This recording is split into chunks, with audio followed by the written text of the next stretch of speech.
mujjabale ko mukakalabya mwebale kukola babale kwebereramu abali mu Africa namwe batumiddeko buli nsi n'ekibuga n'essaza mwoli mu nsi yo constituent muli bulungi mujjabale kukola mujjabale ko mutuusaako engalo bwe nva mu Africa mbanjolekedde Uganda mbalamusizaako bana Uganda mwenna buli omu gy'osinza okulaba akatambi kano ng'oli mu Uganda abali mu Mambuka Maserengeta Mbukiikaddyo Mbukiikakkono na buli wamu wonna woli constituent oli bulungi naye ng'ate obulungi sibumanyi kubanga buli muntu mu Uganda ali mu kunywigizwa mu Kampala mukono wa Kiso Entebbe namwe mbalamusizaako constituent muli bulungi bwe maliriza okubabuuzaako ngenda basa mu ntambuliza akatambi kano wonna munaakasanga mu ntambuliza akatambi kano wonna wonna okasanga oba okasanze maloboozi oba okasanze mu kavidiyo akatambula ojja kantambuliza kubanga tugamba ensonga ekyusa amaaso nga nawe nvuba okyusa bwe mmala babuuza kuno basa okutambuza akatambi kano njala mukansindiikirire katuke omukulembeze wa Robert Kyagulanyi Ssentamu wonna waali njala katambule kagende wa Nyandwe kagende wa Muhoozi kagende n'abasuubira bonna nti eggwanga baali wamba balitadde ku musingo nga bakola njala mootagingire wano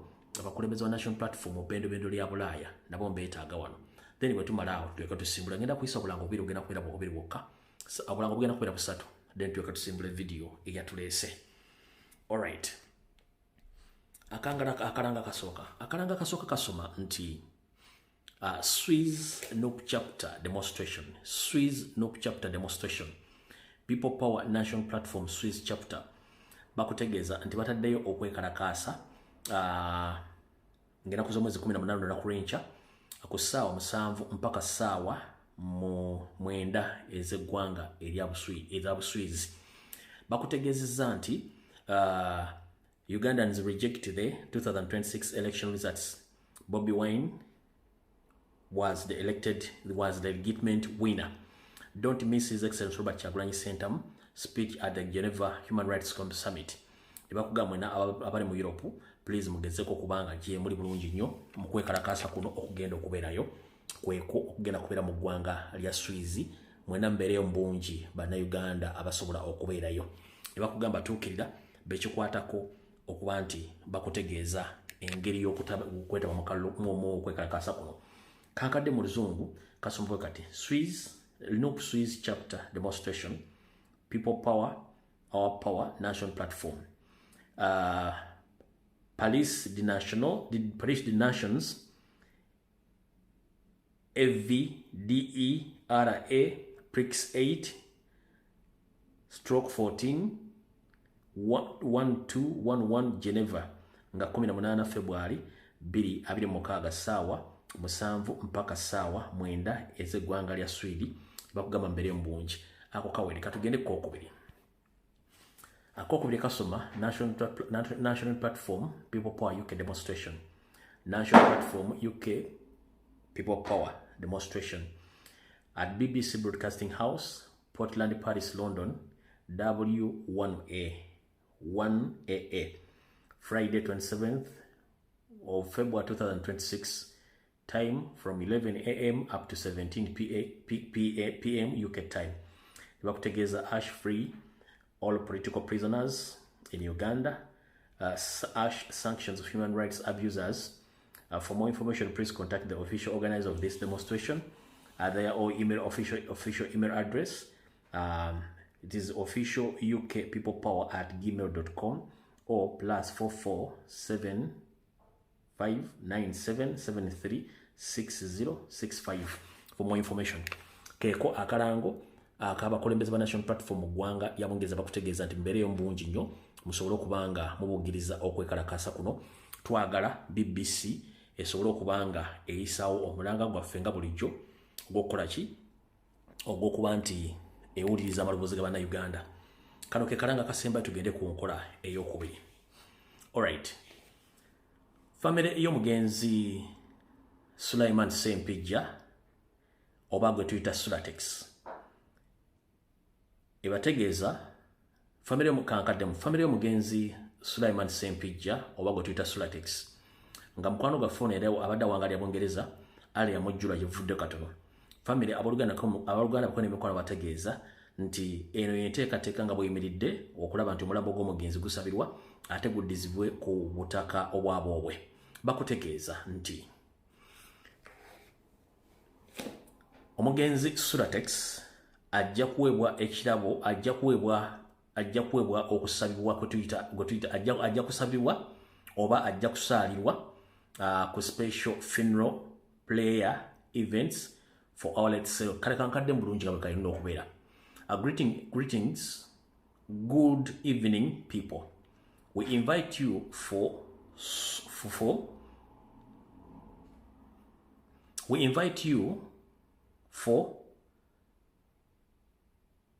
Geneza special funeral prayers events for our late brother Sulaiman Sempija. Date Wednesday 18th February 2026. Time 2 p.m. sharp. Venue T Cribs 10 Woodwich Manor Way, Blackton, Eastern London, ES 5 PA. After prayers, the body will be transported to Uganda for burial. Your prayers, presence, and support are very much appreciated. We thank you all. Inna lillahi wa inna ilaihi raji'un. Indeed, to Allah we belongs, and to Him we shall return. Nebakutegeeza nti mwenna bannayuganda abali mu ggwanga ly'Obwongereza babategeezezza nti musobole okubeerayo nga musabira omugenzi Sulatex oba Sula Sempija Allah gwe yajjira mu ggwanga ly'Abongereza yono comrade waffe. So twagala okwebaza bannayuganda mwenna abawangala mu ggwanga ly'Abongereza abaluganda bikona emikwano saako namwe mwenna abadde bamanyi Sulatex e Uganda wano mu Butulu kino kwetula ensi yonna. Bannayuganda bawangala mu Bongereza twagala obebaza ne family okuba temukoze omulimu ogwo muganda afono okusobola okudda ewaka. Kanora ensonga eyo ndowooza obulango buwedde njala tandika information eyatuleese butereevu. Nga mbagambye nti olunaku lwaleero nze lunaku z'omwezi 17 nyongera obategeeza nti enkya ng'ennaku z'omwezi 18 sawa zijja kuba wakati wa saa 8 ku 9 ndoze entuufu zijja kubeera 9 omukulembeze gwa Robert Kyagulanyi Ssentamu ajja kuba ayogerako ne olukuŋŋaana lwa Geneva Summit olukwasaganya ku ddembe ly'obuntu okwetola ensi yonna. Enkya osobola okweyunga ku mutimbagano ogwo oba ku conference eyo ng'ogenda ku genevaconference.org ku Google nologinga in nosobola okuregisteringa okuba ng'oyingiramu. So tebayo kintu kyonna kikudivert nga kikuggyako ng'okimanyi bulungi kyo ky'omukulembeze agenda kwogera. Tukimanyi bageza nnyo okuyetinga diversions nyingi oba discussion ezitalina makulu ku social media ne ku mainstream media e Kampala okulaba nti abantu bannayuganda tebasobola kuwulira bigenda kwogera ku lunaku olwo. So ngenda kusaba obeere mwegendereza nnyo na biki ebitambula ku social media ku mainstream media na biki ebyogerwa ebyo tubiveeko tuconcentrating ku kuggyako Museveni na buli ngeri yonna esoboka. So njagala obategeeza nti olunaku lwanca ennaku z'omwezi 18 buli omu charging essimu yo olinde omukulembeze byagenda otugamba ne byagenda ogamba ensi yonna then ebiddako Allah yalaba akoleze ki anaaba tusaliddewo. Alright. Vice President waffe amyuka President waffe Robert Kyagulanyi Ssentamu, Vice President wa Buganda Honorable Muwanga Kivumbi aleeteddwa mu kooti olwaleero okumusomera emisango okulya emisango gye egimuvunaanibwa emikyamu egitaliko mutwe n'amagulu mu kooti e Butambala. Eno yebadde embeera kuki yebadde embeera ku kooti wabadde aleeteddwa.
Alright. Bwatyo Honorable Muwanga Kivumbi bwaleeteddwa mu kooti e Butambala ate okwongera okuwulira emisango egy'ekifere egy'ekikwangala egimuvunaanibwa. Alright. Katutandike bwe tuti.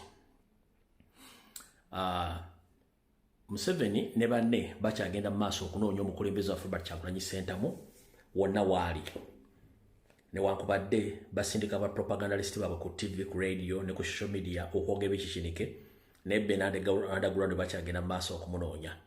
Wekyogerera kati buli mukulembeze wa National Platform ab'enkizo bagenda amagye gakyalira amaka gaabwe nga mwategeddeko nti ennaku bbiri mabega ababadde mu maka g'omukuumi ba Parliament bitundu by'e Kayunga ate jjo olunaku lwa jjo bagenzeeko mu maka ga Honorable Rutamaguzi Ssemakula ne bakeberayo nga babuuza nti oba Kyagulanyi gyali bo batyo bagenda okubanga bazunga okwetoola eggwanga lyonna nga banoonya pulezidenti wawaali kubanga eno bakugamba kirala ate eno bakola kirala mwali tetumwagala ate eno bamunoonya era embeera bwetyo bwe yabadde olunaku lwa jjo abakulembeze ba National Platform okuli Vice President omukulu Nambesha saako ne bannamateeka ba pulezidenti n'abalonyizi b'eddembe olunaku lwa jjo baabitaddemu engatto ne boolekera amaka ga pulezidenti wabula bagenza otuukayo amagye nga gabeetegekedde ne poliisi nga bagaana okuyingirayo ekyavuddemu okukwata munnamateeka mukulu Kakulu n'oluvannyuma bamuwadde akakalu ka poliisi okumuyimira n'avaayo olw'ensonga tuwadde omusango gy'obuvunaana tebabakkiriza kuyingirayo. Bakyalina bingi nnyo bali mu kukola maka ago na buli kimu kye baagala okukola bali mu kikola maka ago naye ensi ebalaba kati bityo byabadde era ntegeezeddwako nti red blocks nnyingi okwetoola Kampala mukono wa Kiso abali mu ngoye za bulijjo waliwo n'abasirikale abali special basirikale abali special nabo nga bali banoonya pulezidenti bintu bingi mujja biwulira kale kyovula nti eno gavumenti eswala bwegamba tenoonya Kyagulanyi ate ng'etadde emizizi ku buli wamu kitegeeza nti kyebakola bakimanyi bageza kubuzaabuza ngeba ne babuzabuza ebbanga lyonna ng'ate bo bennyini bamenyi b'amateeka kati ekyo nga tukimaze ekyomukulembeze na buli kimu ekigenda mu maaso katutandika akatambi kano ngenda bategeeza bannayuganda mwenna waliwo ekigenda mu maaso mu Uganda naye nga gavumenti yennyini yakyetonderawo nde disguise kyekiriwa tubadde mu kalulu kano kebatobye era ketukyabanja gavumenti ekimanyi bulungi nnyo Museveni akimanyi bulungi nnyo nti poliisi n'amagye tebamuwagira era tebamwagalako kati kyeyakola n'alikulutinga aba police constables beyatendekera emyezi 2 n'alikulutinga aba chiefs aba ghetto structures across the country era aba chiefs bano baali bakulirwa Christopher Damulira ne Major General Emma Kuteesa ne abawa ssente empya n'enkadde ez'okuteeka mu ghetto structures ezo kati ssente ezo ezisinga obungi tezaagendayo abaana tebazifuna bana abasajja ne bagaggawala mu kalulu kano kati jjukira nti ba police constable tebasasulwa be ba training bagenda kukuuma bululu tebasasulwa era ba police constable babanja ebyambalo ebimu babijja mu babyokya abaana babuze kati mugenza okulya mawulire baga nti the crime rate oba obumenyi bw'amateeka bususse mu mukono Kampala mukono wa Kiso Entebbe obumenyi bw'amateeka bususse naye obumenyi bw'amateeka obwo buteeketeeke era gavumenti ebumanyi lwaki ye kennyini mu kifo ky'okweyambisa amateeka yasalawo okweyambisa bakifeesi na ghetto structures kati bano abaana ba ghetto bakimanyi bulungi nnyo nti akalulu akawedde era tebalonda Museveni ekyo bujulizi bwe buli nga omu ku bakungu mu NRM alaga empapula eziraga DL forms nti Museveni yawangulwa mu Kampala naddala mu bitundu ebiri mu ghetto ye gye yali aga nti atadde ssente kati ekizibu ekiriwo nti Museveni yennyini yeekuleetinga obubinja buno via Christopher Damulira ne Emma Kuteesa ne bakuleetinga ghetto structures zino ne baziwa mandate nti kasita banga basobodde okulonda Museveni n'okukuuma abantu obutakola ki nga bagezako okulwanyisa protest vote baddembe okukola kye baagala kati kiri mirundi ebiri bo bennyini poliisi n'amagye ne Museveni bawa abaana bano mandate okukola kye bakola kye baagala mu kampeyini era tebavangayo mu kamera gamba nti obuyinza bwe twaba watububaggyeko nkiddamu bo bennyini mu kamera baava ne bawa abaana bano obuyinza nti bakole kye baagala as long as balemesezza protest vote gye batamanyi tegenda kutandika ddi kubanga process y'okkalonda n'okkakuuma twagimala kati tuli protest vote yakalokola ki yakkabanja nkiddamu protest vote eri mmitendera eyasooka yali yakkanoonya eyo twagimala eyokubiri yali yakkalonda twagimala eyokkakuuma twakakuuma ne bakabba katuli ku process ya kola ki ya kabanja eyo kabanja tetulina date ntuufu wetugenda kabanjiza oba kunoonya victory yaffe eyo mpise buyisi kati bana bakulu bakozesa ghetto structures ne baziwa obuyinza bungi nnyo during the campaign time kati during campaign time bana basajja ba investi Museveni ya investing sente mu ghetto structures ngaziwa Christopher Damulira aziwa Major General Emma Kataba Mukutesa bagende bateke sente mu ghetto ezo mu Kampala mukono wa Kiso Entebbe abana bana basabulu bali mekola kikoyinga ku nchuka cyo bana unfortunately mu kulonda abana balonda Kyagulanyi abana balonda chuka mu kalwa kawedde kati balonda enchuka namyalo nava naganti kitufu kiri nti Museveni abana bamumyo obululu abana ba ghetto baganye okulonda ngati ya investing billions of money kino kiba ki implicating Katabazi ne Christopher Damulira mu mivuyo gy'okubba ensimbi z'omuwomosolo kati ate bava ne bawa mandate abana bana ba ghetto okuba nti bakole fujo as long as tebakola ki abana abo balemeseza protest vote kati obubbi obuli mu Kampala ghetto structures bibalimu obubbi obuli mu Ntebe aba ghetto structures babulimu obubbi obuli mu Wakiso aba ghetto structures balimu obubbi obuli mu Mukono aba ghetto structures babulimu ne across the country obubbi obuliyo okubba mobile money aba ghetto structures baliyo okuyingira amayumba g'abantu aba ghetto structures baliyo okubba emmotoka aba ghetto structures bali kubanga bakozesa atejjukira era waliwo information gye nabawaako nti abaana bano Christopher Damule ne Emma Kataba ne Emma Kutesa babakozesa mu kulumba okubba mobile money mu kulumba okubba amaka g'abantu agalimu ebyobugagga n'okuteeka abantu bababbako amasimu bo ne baddamu ne batunda amasimu ago eno mission ebaddengawo before nga tetunnagenda mu kalulu abanene mu government ne mu police bakozesa abaana bano okugenda okunyaga sina kindi okutta okutuukiza mission z'abakiza abanene mu government naddala mu police ne mu magye bakozesa nnyo abaana bano bamala bakozesa ng'ate babajjawo kati essaawa zino bagamba nti crime rate erinnya mu Kampala mukono wa Kiso lwaki erinnya kubanga abaana abakozesa mu campaign tebabasasula bana abaana balina family bana abaana balina okusula okupangisa tebalina kyakulya kati bo kennyini bebakulyetinga ghetto ezo ne babawo obuyinza bwe batanajja publicly bubajjako kati abaana balina okukozesa obuyinza okuteraizinga abantu mu Kampala Mukono wa Kiso Entebbe kubanga sente Museveni ziyabawa Christopher Damulira Emma Katabazi sente zino bazibba nga balowooza balwanyisa Kyagulanyi kati mbabuulira mmwe kennyini mugenda kiro zaako era kijja kujja ne madiro gammwe mwasuubiza abaana ebintu bingi nnyo ate akalulu tukabawangula sente ne muzibba abaana ne mbalekera mandate okukola kye baagala during campaign temunnajja publicly gamba nti mudisowning abantu bano no kubanga mukyasirize nga mmanyi kibalya buli mu campaign mwajja public mugamba you own ghetto structures and they are free to do whatever they feel they like and you give them your contacts in case of anything they call you. Now you haven't yet come back in the public to disown those people, so that they are going to commit crimes against Ugandans. The public will decide. And the police knows this. Christopher Damulira knows this. Emma Kutesa knows this. And even Museveni knows that they are one who gave mandate to the ghetto structure youths to attack Ugandans. And I warned you. Nabala bula nebagamba temugeza kozesa baana abo. Kijja kwefula nga kizze mummwe. Kati kitandise obeefulya nga kizze mummwe mwennyini. Kati mujja kiro zaako. Awo tuvuddewo. Kati police ogamba nti crime rate erinye terinye mwe mwagiteekawo. Nammwe kennyini egenda bakwata. Bajja kumala kutta ku baana bammwe, bakazi bammwe, okubba emmali y'abantu, nammwe malirize nga temufunye misaala. Awo tuvuddewo. Wetwogerera essaawa zino,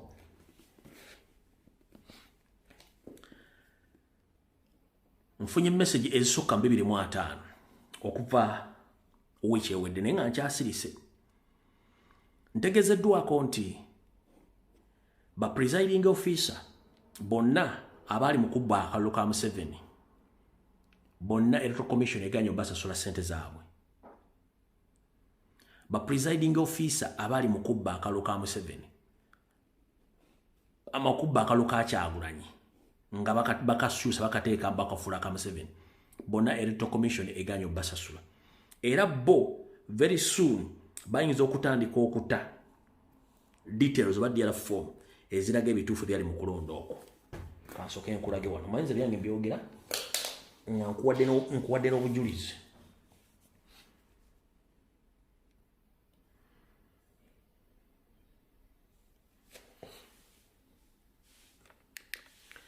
ezo details oziraba zikulaga oba muyinza oziraba bulungi muyinza obutaziraba bulungi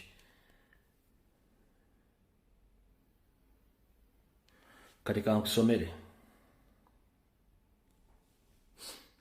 kuwano ziba zeefudde nenjala kulaga bulazi wano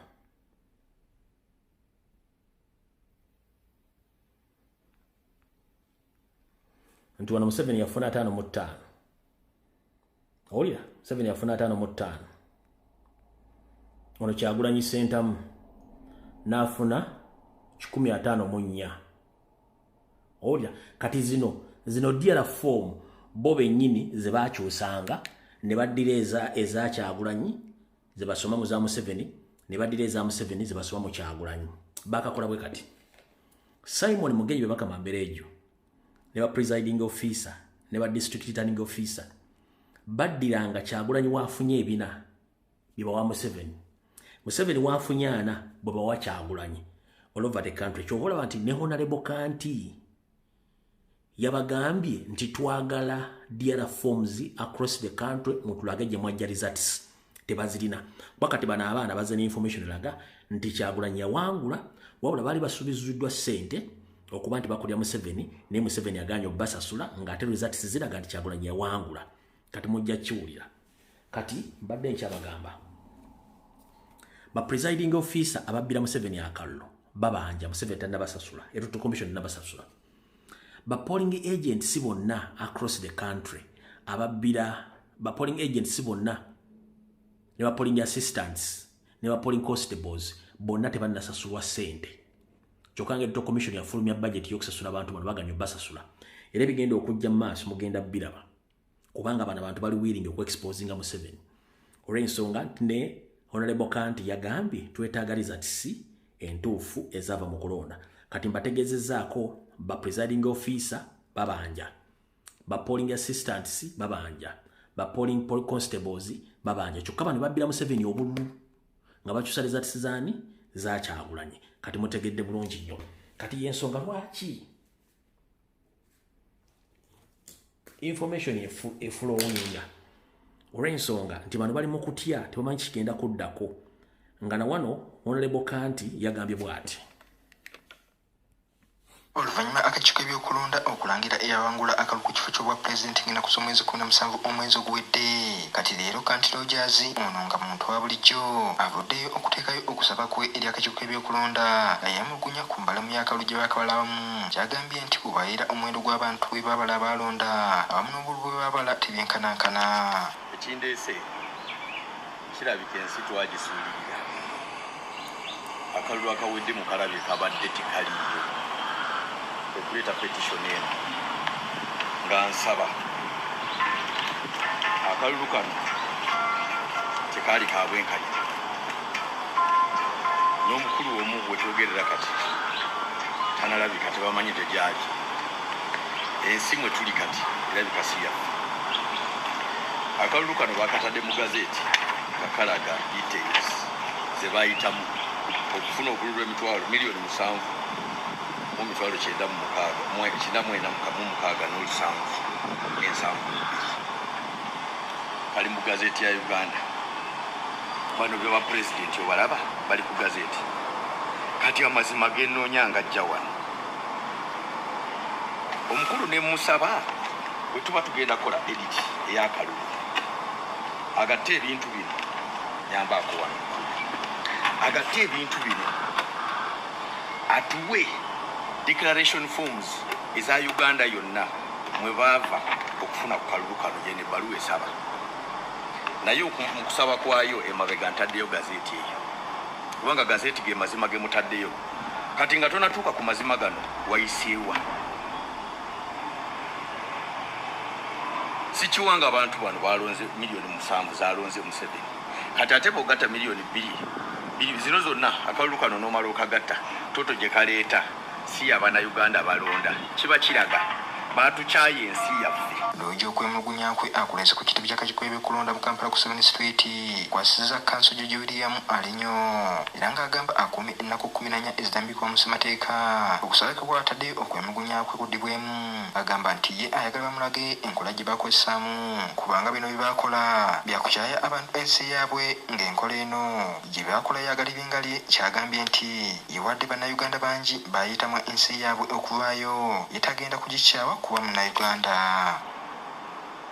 ensi omutali constitution ensi obo bajjirako network nga baguze biometric machines kati oba okola ki tubeere b'amagezi ku nsi eyaffe tetugikyawa okugimalayo nze nsaba abagiraba nga mwagikyawa nze sigenda kukyawa nsi simanyi baavawo okunzaalirawo kiba 14 days baba banziramu kiyinza abanoonya kati bawadde entegeera yange bandaga amazima gaabwe era akuutidde bannayuganda abakoye ensi yaabwe obutagyetame balala abandi gyetaaze okuwayo endowooza zaabwe nga bakola ebiri mu ssemateeka w'eggwanga omukulu kanti ndaba ensi nga batwagikyawa abamu bibinkwatirako wa abamu nze ensi nagikyawa abaana tebakyasoma ensi twagikyawakyawa kyebaagala tubule kanti wano wasinzidde n'agamba nti kino kyakoze avudde kuwa bannayuganda bonna era n'agamba nti ye ku mombo egerwako ey'abantu ab'enjawulo okuvaayo okubanja obululu bwabwe ye atandise leero ng'ayita mu mateeka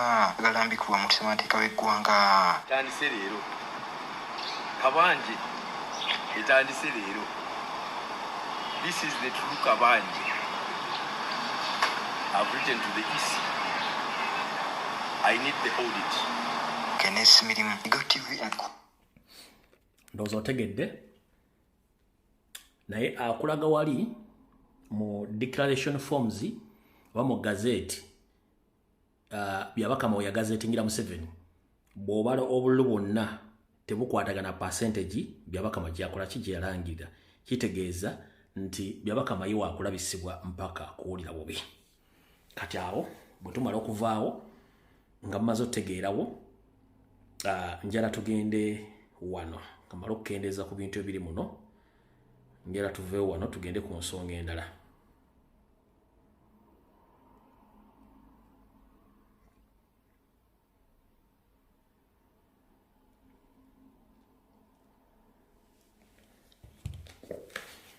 ensonga endala tuzze tubagamba nti Nyandi Yosoferi ayina enteekateeka ey'okwokya ekitebe ekyo ekya National Platform naye ng'abantu bawakanamu ffe tetukyalina budde buwakana n'abantu kati ffe tukutera information n'ebeera ebbanga lyebaddeyo wayitawo akaseera n'etuukawo bo bennyini abaali bawakana ne bajjayo information eno katuze tubagamba nti Museveni yateeka ofiisi mabega w'ekitebe kyaffe ekyo ez'abayaaye ne bambega nga baagala kubega biki ebigenda mu maaso ku kitebe activities naye kati omuliro gw'omwalabye ejjo tegwavudde mu bbanga bano bakyali bapulaninga kwokya kitebe kino kati kye basoose okusindika sigeno kwa kugenda okwokyawo ekavule emmaali y'abantu eri mu buwumbi n'obuwumbi n'ensaanawo nga tebamanyi kye bagenda kukola kyokka abantu mu kuvaayo okwemulugunya ku mbeera nti poliisi yaluddewo nnyo okujja okuzikiza omuliro guno watu poliisi ati yazima okuba masasi na tear gas ngera bibiri mu Uganda kubanga oba kimenyi nti omuntu okwemulugunya nga yeekalakaasiza kitegeeza mu okuba masasi oba tear gas so nga ate obunafuba bwabwe so ekyo njagala mukitegere bulungi nnyo kiki ekyabaddewo olunaku lwajjo mission yakwagala kwokya kitebe kati awo tuvuddewo njagadde mutegeddewo bulungi nnyo kati olunaku lwajjo bannamateeka ba pulezidenti saako n'abakulembeze bagenzeeko mu maka ga pulezidenti ne balemesebwa ebyo mwabira saagala bigendamu era mwabire bulungi video zonna mwazire bulungi nnyo naye ekinyusi kiri luddawa ekinyusi kiikino gye tunaakoma okukwasa Museveni ekisa Museveni gy'akoma otumanyiirira ffe nga bannansi olw'ensonga amundoza mwakajja mu kitegere nti omuzungu naye ayimiriddewo ku Africa. Omuzungu ayimiriddewo ku Africa. Ate omuzungu yatusiba ekifaananyi nti yekka yalina amaanyi okuyingira mu nsonga z'ensi endala. Ffe bannayuganda twesulayo gwa naggamba. Z'ensi ezimu zaakimanya nti omuzungu ye kirumira mpiyi bbiri amwa gwagenda naye. Kati we twogera olwaleero Nyandi Osoferi anoonya legitimacy. Ne legitimacy n'abagambye gavumenti ya Museveni mulogo oba balogo bibali mukola mu maka ga president ebikirizibwa mu mateeka. Bali mukola ebikolo bya kalogo kalenzi n'okuteeka ebintu byebagala okusimbayo. Mwalabyeko nga battedde omuntu mu ofisi ya NOP mu bitundu by'omukono ekitali kyasirikiddeyo gye kiri kitambula. Kati okukwata ba lawyer n'okukwata ba comrade kikyagenda mu maaso. Kati essaawa zino mwalabyeko olunaku lwajjo lwadde lunaku lukulu nga lwa Archbishop Luumu. Naye wali weebuzizaako lwaki Museveni ne banne bawandiika history ng'atandikirako bo abakulembeze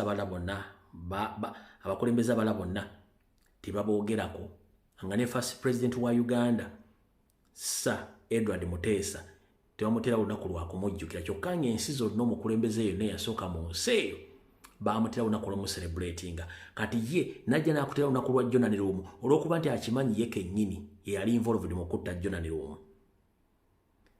First president yasooka wa Uganda tebamuselebratinga. N'ekifaananyi kye baakijja mu Kampala waka ne bakitwala mu nzigu ne bakitwala eyo wansi eyo ku Serene Manju kubanga baali baagala kweka image. Okitegedde bulungi nnyo. In fact ntegeezeddwako naye ngenda kinoonyerezaako nti waliwo ofisi za gavumenti ezisinga obungi teziraga bapulezidenti bonna. Era ntegeezeddwako nkiddamu ali eyo ng'onoowulira akatambi kano onyamba ongolole. Ntegeezeddwako Demo State House ebifaananyi byabakulembeze bonna abaavaako tebiriimu. Gwe wenna ali kuno nga wali otuuseyokko njagala otubuulira amazima ojja kujja mu inbox mu maze okola akatambi kano. Ntegeezeddwako nti ebifaananyi byabakulembeze bonna okuva ku Ssekabaka Muteesa, Obote asooka, Amini, Obote owookubiri, Paulo Muwanga, Binaisa n'abalala bonna mbu mu State House tebiriiyo. So nga ate ensi ezisinga obungi abakulembeze baazo bonna abaavaako mu State House babeerako ne mu ofisi za gavumenti zonna babeerako. Ekintu kyonna kimenya amateeka kubanga onaawandika history ng'atambulira ku ye. Kati bwe babadde mu kujjukira omugenzi Archbishop Luumu nabagamba Museveni yeewandiikira amawulire n'ageesomera. Yagambye nti avumirira abakulembeze abeesiba ennyo ku bantu nga bagaanya obbalonda. But unfortunately Museveni ayogerera mu ngero. Yabadde yeeyogerako kuba tewali mu Uganda mukulembeze yali yaludde ku bantu bbalwako nga ye. Naye ekyo yabadde akyogera ng'alifaalinga ku bannayuganda ng'abalaga nti temuna kimusobola kunkola nze nduddeko temwakitegedde. Kubanga alina amaanyi alina emmundu. Nejjukira essaawa zino takyakozesa maanyi ga Katonda akozesa maanyi ga Sitaani. Ekifaananyi ekyo siri sure nti kyadde kipya kiyinza okuba kyabadde kikadde naye bayagadde bakifulumize ku lunaku olwo. Naye bw'abanga Museveni teyagenda webaawumuza president wa Uganda eyasooka Muteesa, tagendanga webaawumuza Obote, tagendanga Amini yagaana omuzza Uganda, Balutwa, Kayiira kuba Kayiira almost yalinga omukulembeze bonna tagendangayo. Kiki ekyamututte wa Jonani Luumu? Bikolwa bya kalogo kalenzi kuba mugamba nti abantu bano bonna bakukolimira oba abantu bano bonna bakululumira. Babasaba omuge nti abantu bano bonna bakululumira. Ye Museveni yera nti bwatta abantu bategeera nti yabasse kyekyamututte. Ekifaananyi ekiyinza okuba nga kiri kale nti oba kikadde naye baakijjeyo papasire kulaga abantu nti yagenze wa Jonani Luumu olw'ensonga akimanyi nti abantu bano yali mu mission yebatta kyekyamututteyo. Ekyo si kyekikulu. Ekikulu kyekiruwa. buli munnayuganda w'oli ekijjajja kikwasako emikono ebiri mu mbeera yonna olina kusitukiramu ng'obudde bukyali bw'otasukiramu ng'obudde bukyali nze naawe we tuli tulaba awo tuvuddewa njala kuloopera bannayuganda mwenna naddala bakulembeze ba national platform mu bbendobendo lya bulaaya ne bannayuganda mwenna nti wetwogerera olwaleero abazungu naddala abawanganya mu ssemazinga ga bulaaya bwe bamaze okukalakata ate ennyanja yosofeeri ne bafuna ne resolution ey'okukola be bazungu be bamu ate ne bakola endagaano y'obwobusuubuzi ne Museveni nga bayita mu ambasada wa Museveni gwe bayita Marijani Black. Endagaano eno ya bya busuubuzi ng'era bagenda kuba batunda empuuta ekyennyanja eky'empuuta ku ssemazinga ga bulaaya naye ng'endagaano yakoleddwa abazungu bennyini ate abadde bakalakata Museveni. Oba temunnagirabako kanji basomere wano kanji gule wano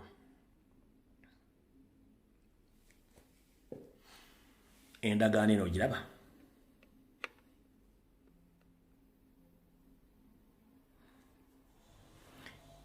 endagaano eno yakolebwa January 28 kitegeeza eyiseeko ennaku ntono nnyo bagiyita official journey of the European Union Commission Implementing Regulations EU 2026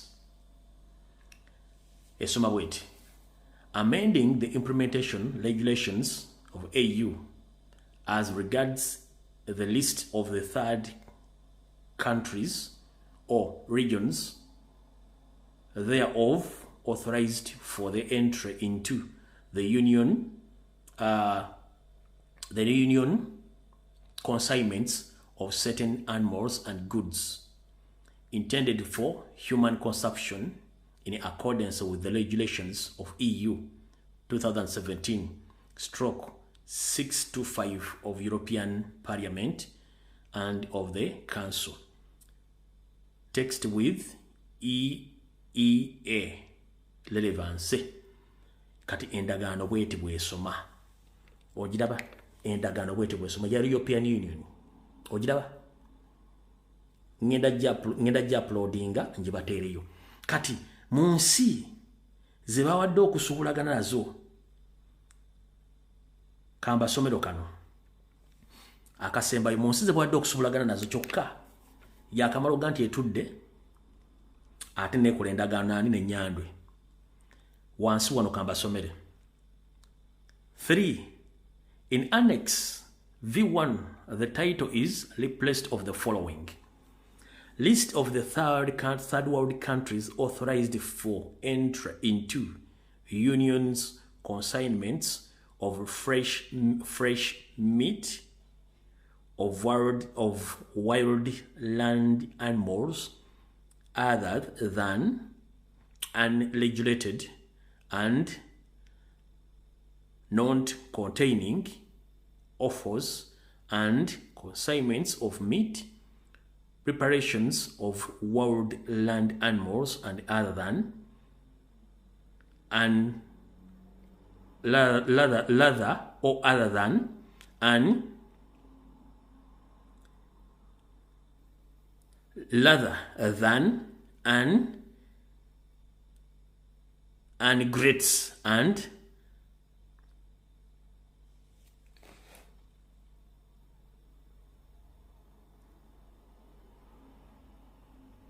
kalugende maaso wano ku 2 ku 4 ne bagamba in Annex the entry of Ukraine is deleted. Annex 5 in Annex 1X the entries of Japan, Ukraine and Uganda are replaced by the following. Kadde bateeka wano ensi ziri 3 esooka Japan, agriculture, fishing and fishing products only. Ne bateekawo Ukraine. Agriculture fish and fishing products only. Ne bateekawo Uganda. Agriculture fish and fishing products only. Kati ke kano wano kenjagala musoke mwetegereze. Ke kano wano akaliko Uganda.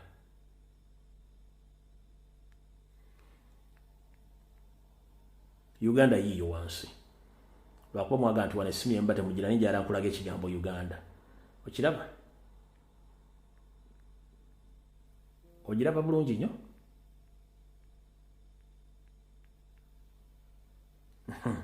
Kati ffe tuli eno tukola birala beri wansi bayisa birala olw'ensonga nti yenkola yaabwe ey'abazungu. Omuzungu ye agenda na kigenda. So nga tewoge nti omusajja ntogenda kukolagana naye zino zonna endagaano oba ozisazaamu. Kati yakosa balobisiti be ng'akosa sente z'omusolo ziwaayo ye tafaayo bannayuganda tabafaako n'omunaamanya. As long as yakosa sente z'omusolo natural mineral resources n'aziwaayo n'asigala mu buyinza ng'akola kyayagala okukola. Ebisigaye tayagala kumanya. Kati zisigadde n'aziwa ba agents be okuba nti bakola emirimu gye ku ground. Ffe mu kimbali temumanyi nti sente zino zitambula. Kati wetwogere lwaleero nga mazo balaga kiri ekyendagaano ya European Union gyakoze n'ensubulagana Uganda. Ne mu kimanyi oli omukyala gwe nabagambye lobbyist wa Museveni Marjan Black mwali kubanga yakola nga ambassador mu bitundu byonna ebya Europe. Kati olunaku lwajjo lwa baraza nendowooza bako Sunday Bebe Cool yajja n'akola live. Bebe Cool yakola live eyo n'ayogera ebigambo bingi nnyo which is nti kimukakatako okubyogera olw'ensonga baagabana omusimbi gw'eggwanga.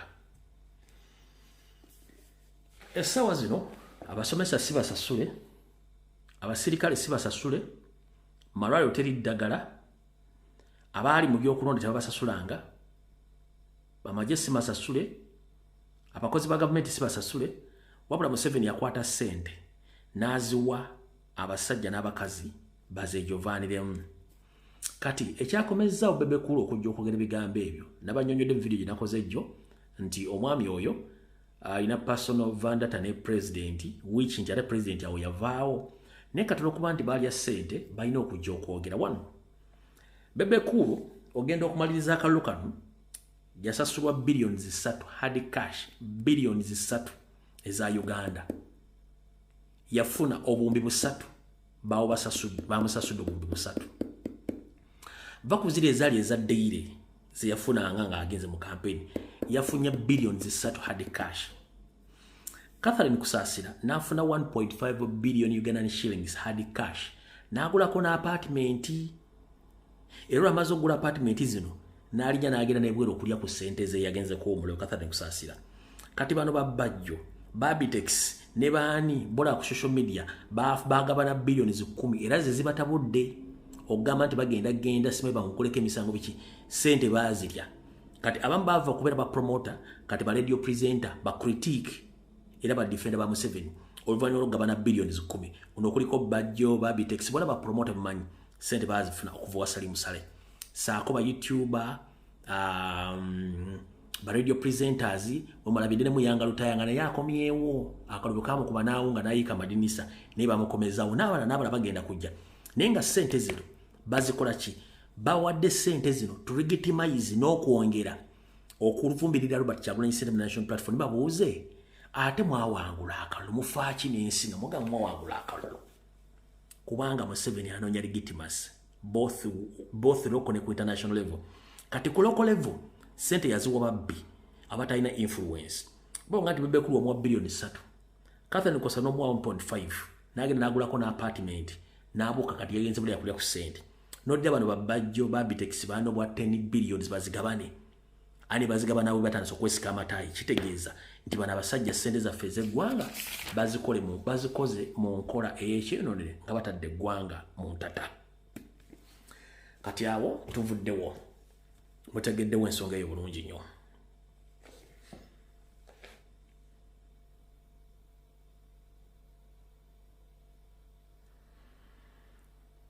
kati bulijjo tubagamba nti Uganda erimu ebizibu era mubadde temubimanyi. Lawyer gwe baakutte lawyer Kakulu y'omu ku kibinja ky'abalida amateeka abawolereza bakomereri baffe bonna baakwatibwa. Kati ngenda twala obudde mbasomere amannya gano gonna n'emisango Museveni gye yateeka ku bantu in fact ba polling agents ba national platform ba polling agency ba national platform n'abalala abalonzi abakwatibwa n'abakulembeze abamu ku bitundu ebyenjawulo abakwatibwa. Amannya gano gali 430 gali amanya 432 ngenda gabasomera ne mugenda kulya emisango gye bavunaana naye nga ate abakwata tebalina musango guli awo teguli valid ne mugenda kulya emisango gye babateekako. Kati njala tola budde mbasomera amanya gano nyinza okusoma n'ensoma abamu emisango egimu nga gifaanagana abamu nga tegifaanagana ngenda kugezaako kujawula. Kati bwe nsoma erinnya n'owulira erinnya ly'omwana oba mukwano gwo manya ati gyali bamukwata tafanga ne bali mu makomera. Amannya gano ge gano wano wammanga kanga basomere amannya agasooka. Kati bano bonna okuva ngenda kusoma mannya 16 amanya 16 gonna bagavunaana Unlawful Assembly nga bavunaana Penal Code Act era bano bali mu Kawempe bali mu kooti ye Kawempe amanya 16 ne bona basinga obungi bali Kawempe kati ngenda soka basomera bano 16 amanya nga babavunaana omusango gwe gumu Unlawful Assembly kansoke mbasomere amanya gano bona bali mu kooti ye Kawempe Magistrate Court. Kuliko Majidu Gidudu Unlawful Assembly, kuliko Katongole Shafik, kuliko Waswa George, kuliko Samuju Marvin, kuliko Kaizi Muhammad, kuliko Mande Julius, kuliko Nyanzi Abdul Karim, kuliko Jemba Shafik, kuliko Seboa Ivan, kuliko Moya Abdallah, kuliko Tamale Musa, kuliko Achilewo Julius, kuliko Batambuze Beka, kuliko Mansur Anikwa, kuliko Kiwanuka George William, kuliko Lubwama Richard, Kati abo bonna babavunaana omusango gwa Unlawful Assembly Penal Code Act of 55.61 of 1 and 62 Kawempe Magistrate Court on remand. Bona bali ku remand agamanya gemba somedde kati ago 16 gonga maze kati gatugende ku manya amalla. Kati bana amanya gonna galiko obstruction on loads, obstruction on load,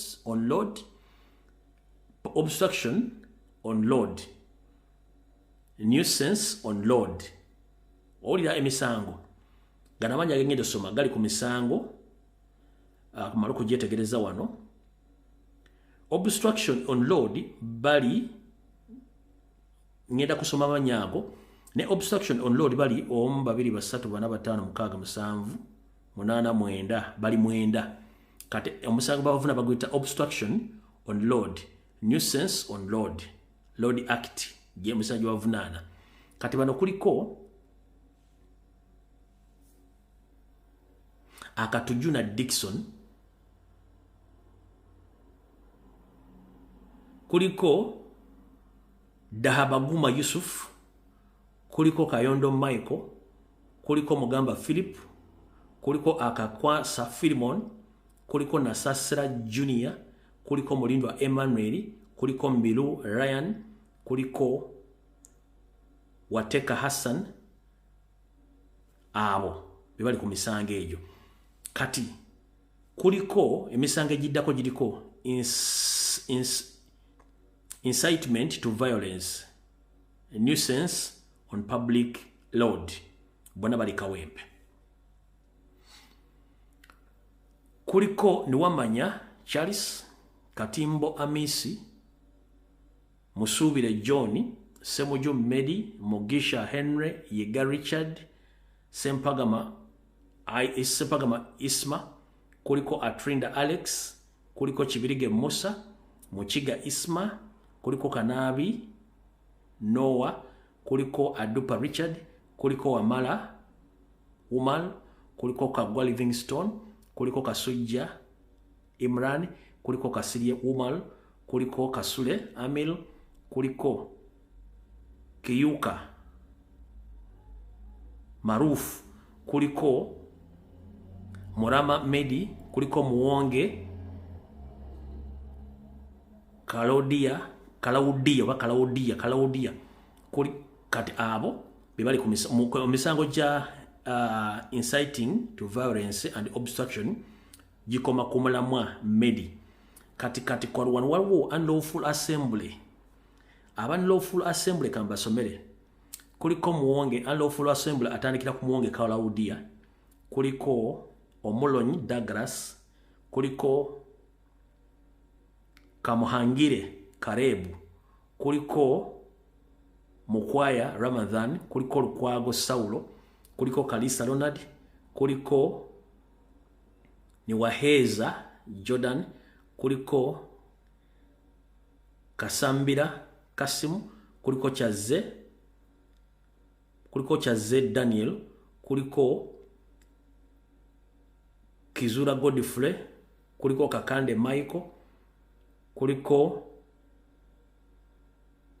Kirisanga Wiri, kuliko Owesiga Zaifa.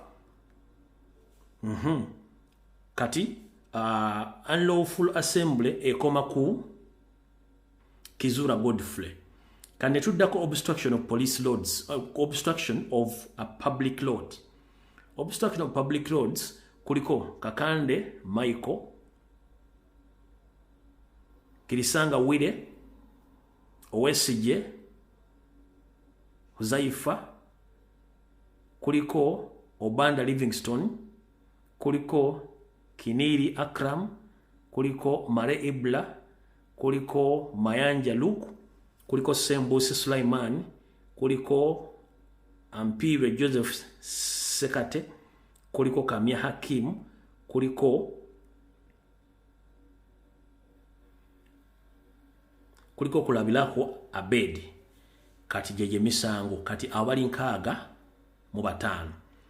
Ne tugenda emisango gyonna gifaanagana gyabateekako. Kuba kati kono kuliko incitement to violence, nuisance on the road. Kuliko environmental offense. N'emisango egimusijulirangako. Kati banabaliko incitement to violence and nuisance on road. Kuliko Ndaizie Dominic, Adorit Julius, Mandora Bumari, kuliko Muyugwe Ronald, kuliko Waiswa Sale, kuliko Katonda Ayebare, kuliko Kemba Muzamiru, Sechikubo Ibrahim. Abo bibali ku misango ja incitement to violence, nuisance on road. Then netugenda ku environmental offense. Environmental offense kutandikira Kasiri Abdu, Mukarula Benjamin, kuliko Kita Vikra, kuliko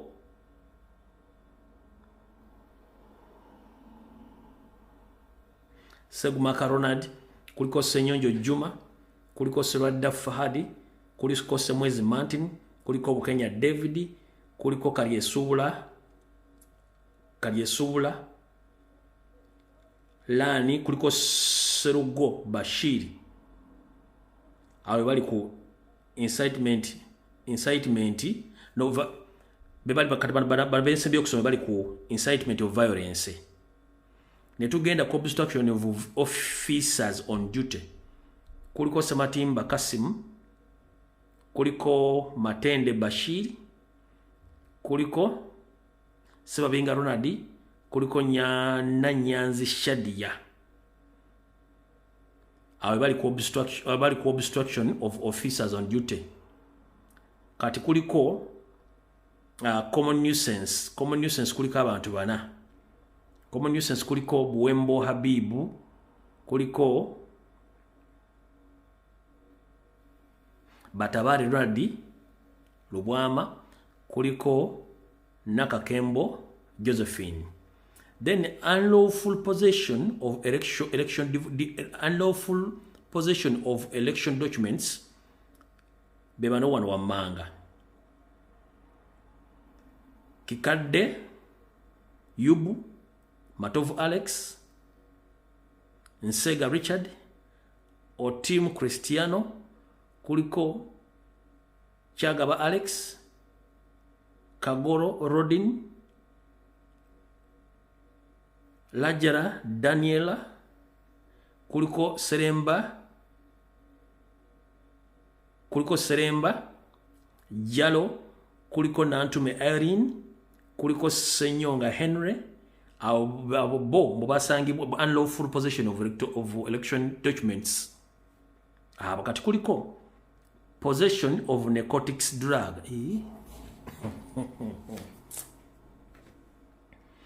Possession of narcotics drug. Katwere Robert, Arinitwe Edgar, Yigara Mandan, Sally Mike, Karema Mark, abo basa mu possession of narcotics. And then kati kuliko bano nuisance on the road. Kamba kusomere bali misango gya biriko nuisance on the road. Motebi Hassan, Kabuye Hakim, Mayanja Elik, Komugisha Benjamin, Mweza Paulo, Senyonjo Hassan, Luwaga Bosco, Serugo, kuliko Seruyange Christopher, kuliko Chiza Flanka, kuliko Ndiwamana Ezekiel, kuliko Ngabo Emmanuel, kuliko Chimera Jordan, kuliko Boji Robert, Senyondo Vincent, Tuhabana Ronald, Buyondo Habibu, Mwesi Suman, kuliko Agaba Bernard, kuliko Mokisa Rogers, kuliko Sally Nasif, kuliko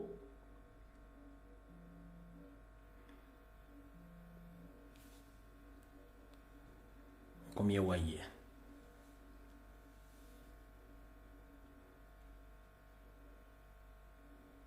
Agaba Bernard, Mokisa Rogers, kuliko Sally Nasifu, kuliko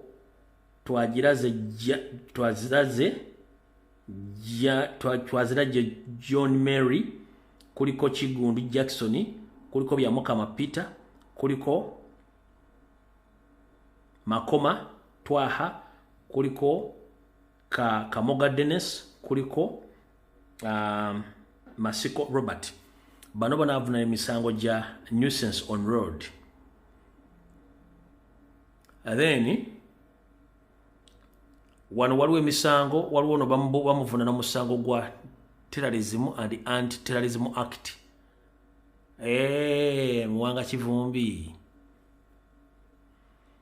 Kati Honorable Mwanga Kivumbi, Vice President wa National Platform Uganda, bamuvuna na musango gwa terrorism mu bracket Anti-Terrorism Act.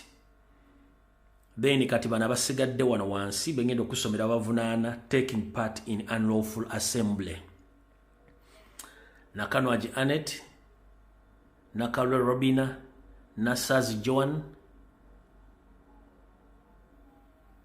Irakuzinda Farida, Nantege Aida, Motes Shamim, Bowe Shafik, agaba Abraham, Wafula Anthony, Wamusi Stephen, Biansi Charis, Waswa Richard, Ranga Raymond, Mwebaze Gerard, Kagwa Lowland Musoke, Mugabi Ibra, Sendege Vincent, Chinene Ramadhan, Mozamiro Richard, Nalubega Elizabeth Dorin, kuliko Jingo Frank. Kati bavunana okuba nti they take part in lawful assembly. Then kati mano obstruction bali abantu basatu. Obstruction kuliko Kasumba Carlos, Kafunga Wile, Asali Zalonad. Then possession of narcotics drugs kuliko Seruju Kevin, Haruna Wela, Karim Abdallah, Biamuhanga James, Mokanga Akram, Mivule Nicholas, Abdallah Kakaire, our drugs. Then public nuisance kuliko Mwanje Kenneth, Kigunda Umaru. Then common nuisance kuliko kuliko Kawanda Emmanuel, Kisa Fred, kuliko Maki Simon, kuliko Gidodo Isaac. Then obstruction and inconvenience to the public kuliko Iga Henry, Madasi Paulo, Mweza Tyson, Mwesigwa Ronald, Aine Masiko Habat, Sentam Robert, Lutaya Joseph, Nasuna Karo, Sekanjako Frank, Kemayo Richard, Akatwejuka Abraham, Warugambire Brian, kuliko Kanyantire oba Kanyantire Dan, kuliko Tuliamire Rogers baba weddeyo katugenze ku safety kuliko Ndawura Lawrence Sarongo. Bano bali mbitundu byanjawulo n'emisango gyonna bagipayirinze wamu yabadde list yafulumiziddwa. Kati kuno kuliko Bagale and theft bamuyita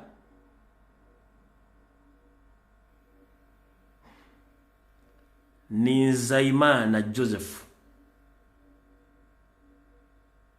Ninzaimana Joseph yewa Bagale and theft. Ndawula Lawrence Sarongo yewa theft.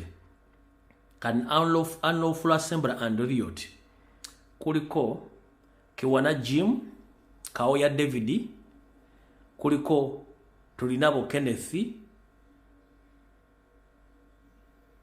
kuliko Manyabayo John Baptist, kuliko Mayanja Richard, kuliko Ntambazi,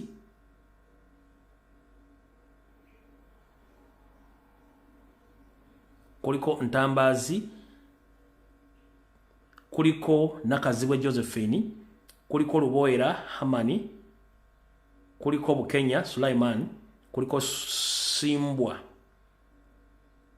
Kuzaifa, kuliko Chisekwa Martin, kuliko Kato James, kuliko Sechewa Jime.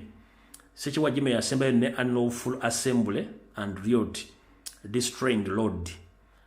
Kati abali 10 nenga jjukira abantu bano bali mu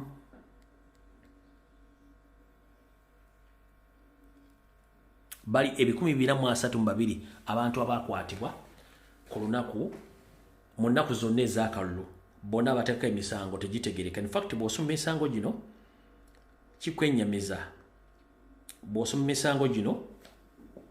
kikwennyamiza, ngenda kunoonya butya bwe downloadinga amannya gano then nga bapostingire ku page zange zonna.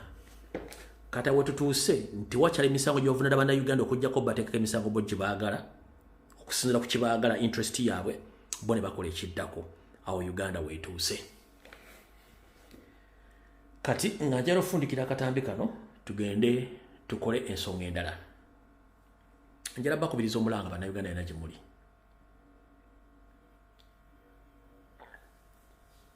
Buli lw'otuula wansi nga tofuddeyo ku nsonga zigenda mu maaso mu ggwanga okakkana kiridde ggwe. Kubanga neighbor oba tali bulungi kitegeeza n'otogenda kubeera bulungi. Kubanga ekiri atabala kyekiri n'asigadde waka. Twagenda ne tukkira obubookisi ne tulonda. Kulembeze waffe bulungi nnyo. Simon Gebyo Bakama n'alangirira mulala era yasirika okuva ku olwo kubanga kimulya ng'omuntu. Abantu bano beebuzaabuza olumu naye nga oluntu batuuka ekintu ekibale kati Simon Mugenyi Bakama ekintu kino kimulya lwakuba tasobola bagamba nti bannayuganda abajjako eddembe lyabwe tasobola kibagamba naye gy'asirikidde naye akimanya ekituufu ekintu kino kimulya. Ate bw'ateegendereza ennyo Museveni okujja obujulizi buno ajja kukomekereza nga naye amugyewo. Wa Museveni mmanyi tasemba nakyo ate era takukozesa n'akusigaza bw'akukozesa amala n'akujja okuba akweraliikira nti oyinza omuwaako obujulizi y'enkola ya Museveni. Kati kano akalulu kamutuddemu kamuzitoweredde tamanyi kyazzaako ensi eganye omulikogonayizinga ebizibu biringa bizibu yakeera ku makya keera kutambula kati yamugamba okukola kyakola kubanga anoonya legitimasi. Wabula njala bategeeza bannayuganda buli omu oba oli luddawa oba oli luddawa ensonga egenda mu maaso mu Uganda egenda kukwatako mu ngeri yonna esoboka. Ensonga omenyi bw'amateeka mu Uganda bujja kutuukako oba oli mu Amerika oba oli Canada oba oli Bungereza oba oli Mweru omenyi bw'amateeka bugenda kutuukako butya. Sirowooza nti mu Uganda baakuzalamu bw'omu oyina abooluganda bakona emikwano. Bwe bagenda kutulugunya omuntu yenna bajja tulugunyizaamu n'owuwo. Bwe bagenda kubba ettaka naye lyo bagenda dibbiramu n'eryaffe bagenda dibbiramu. Ompulya bulungi ssente z'omuwomusiro babba naizo bazibbira kubanga okyasindikira abantu ssente eka. Kitegeeza nti Museveni okucunya abantu e Uganda n'abali mu diaspora tutunyizaamu. Y'ensonga lwaki mwandibadde nnyo basaale mu kwenyigira mu lutalo luno. Nabagambye olutalo lwavudde mu kalulu ko tekakyalina makulu. Olutalo lwafuuse lwa bikolwa. Kikola ki ky'osobola okukola nga ggwe? Ku lulwo buli muntu ali eyo njala kubuuza kikola ky'osobola okukola ku lw'eggwanga okulitaasa okuggyako Museveni. Ku lulwo ng'omuntu nga tolindidde muntu mulala kusalirawo. Olina okusooka okumanya nze nsobola kukola ki mu maanyi gange, mu busobozi bwange, mu bunafu bwange, mu kutegeera kwange, nze ndi busobozi bwe nnina ku ggwanga lino kubanga ako tekakyalina makulu. Kiddayo ku ggwe ng'omuntu kubanga ye pulezidenti ogwe yagukola tewali abanja Kyagulanyi Muganda okujja ng'oli muki oliko akatuli ku mutwe ogugwe yagukola. Kyandibadde kizibu nnyo bannayuganda okutegeera fake opposition eri mu Uganda. Kyandibadde kizibu nnyo bannayuganda okutegeera nti Museveni eggwanga ayagala ddiwamba ne banyarwanda banne. Kyagulanyi akikulaze, akulaze enziba ya ssente, akulaze baani abali mu gavumenti, akulaze baani abali mu magye, akulaze nti ekkooti tezikola, akulaze buli kimu akikuteredde ku mmeeza oba omubanjaki. Naye era tebulayo bantu abeewunzise abagenda okulaba nti gavumenti ne mu Uganda mulimu emirembe olw'ensonga bo balya mu ngalo za Museveni. So kati kiri gy'oli okusalira eggwanga lyo ng'osinzira w'otudde oba oli mu Uganda kubanga nze nkulayirira embeera yonna egenda kukosa gwawagira Museveni. School fees z'essomero tezikyuse zisigadde ze zimu okuva ku nasara okutuuka ku university zisigadde ze zimu, in fact zeeyongeddemu. Gwawagira NRM abaana ewiiki ewedde badda mu masomero neeno yonna paka mu gwakusatu bagenda baddayo. School fees yeeyongeddemu ate n'ebisale byeyongedde n'amasomero gatandise okubbira ddala mu bloodide lobale nga gabba abazadde. Oŋŋamba otya osasula omwana school fees $1,700,000 agenda ku HSC, admission $6,000, uniform $4,500.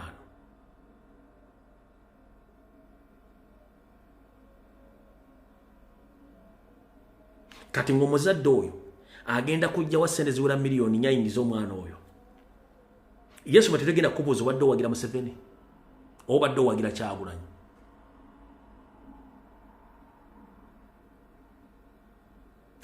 bo bali mu business kubanga bananyiri masomero bali mu government tibagenda bibuuza nti gobadde wage bagenda kutunya kyekimu ekyo nga tukivuddeko nze mbuuza ogenda kutunda kyoyina kyonna osobola okusindika omwana okumuweerera omulimu agenda gujjawa oba naye agenda kufuna passport yakugoberere bw'oba takugobedde oli mu Uganda agenda kukola luddawa okimanyi bulungi nti omulimu ogusookerwako mu Uganda gubere gwa mitwalo 28.3 ezo sente zipangisa kisenge kya muntu kwebaka mu Kampala emitwalo 3 zipangisa nnyumba ekisenge ddiiro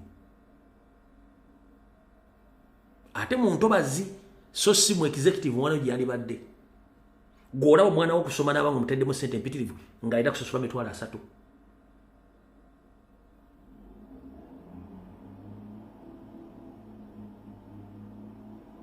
mugenda tuuka ng'amatooka 2.10 mugenda tuuka ng'ennyaanya emu egula 10,000 mugenda tuuka nga katungulu ka 10,000 ogenda tuuka nga tuwakyali stage ya boda nga ya 10 nga stage ya boda esookerwako ya 10,000 ogenda tuuka nga tuwa taxi ya 10 nga taxi esookerwako ya 3,000 okugirinya ogenda gy'osula ne gy'ogenda okukola ogenda tuuka mu Kampala nga tewakyali kikopo kya caayi kigula $5 ng'ekikopo kya caayi omukalu kya 10 ku 2,000 ekyamatanga kya 15 ku 2,000 ogenda tuuka ng'ekyemisana oba tolina mutwalo gumu kitundu ku mitwalo ebyo tosobola kirya ogenda tuuka nga tokyasobola kusasula renti woosula ne wookolera business ekanulira amaaso nga revenues ze state councils bakuggyeko ssente naye nga ki ekireeta ebyo kubanga Museveni yakuttesereza eggwanga zonna n'aziteeka mu bintu ebitagasa nga takimetasobola kuva mu buyinza okulonda wateekawo kwaki no spending trillions of money ng'otaddewo ng'okima toyagala kuva mu buyinza ng'ate oteekawo kunonubwa ati abalonzi balina okusalawo omukulembeze agenda obakulembera abalonzi basalawo Kyagulanyi n'okozesa Mugunda Museveni baka mu mutwe gwo omukalu ne bakulangirira kati okwo okulonda wateekawo kwaki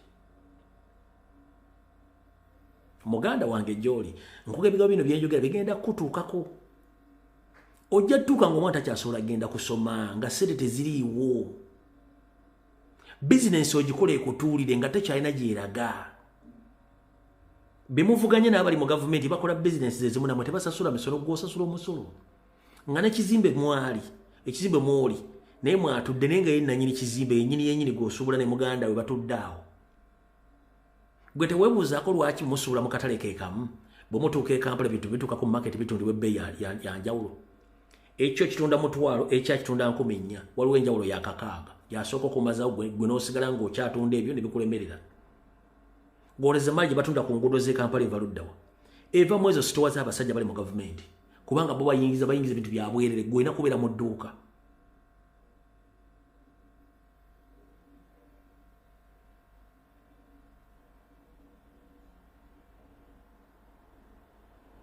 nakyo tusobola kitegeera neffe tetulina buzibu ekiri atabala kirina asigadde waka tubagamba nti ennaku enkya ennaku z'omwezi 14 president agenda kubeera Geneva mu convention agenda ku addressing ensi tulinde mugende kugola Moses muteekemu okusaba kwamu muyingire bwere mu conference eyo ebintu bya diversion mwesonyiwe diversion kubanga bakimaye pressure bali bubi bagenda kuleeta buli kyonna ekisoboka okuteekawo okubuzaabuza bannansi kulwa Katonda n'ensi yange mukaba 10 mpeera tujja kuba tusituuliziganya